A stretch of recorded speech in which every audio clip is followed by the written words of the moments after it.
சீமான நான் என்ன சொல்றதுன்னு தெரியல. நேத்து கேக்குறாப்ல, அதாவது விஜய் எங்க போனாப்ல, காரைக்குடிக்கு ஓட்டு கேட்க போனாரு. யாருக்காக? நம்ம பல் டாக்டர் தம்பிக்காப்ல பிரபு வாக்கு கேட்க போனா நம்ம பார்த்தோம். அப்போ வந்து சீமானனுக்கு ரைட், நீ ஏன் தொகுதிக்கு வந்துக்கிறியா, என்ன நீ வீட்டை பாக்குறியான்னு நேத்துக்கு வெக்கமே இல்லாம அந்த மனுஷன் என்ன கேட்கறாப்லன்னா, விஜய் எதுக்கு என்னுடைய தொகுதிக்கு வர வேண்டும்?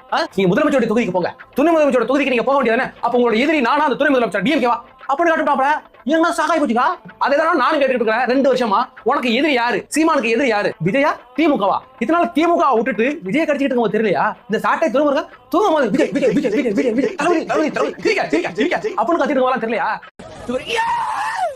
தளபதி தளபதி தளபதி தளபதி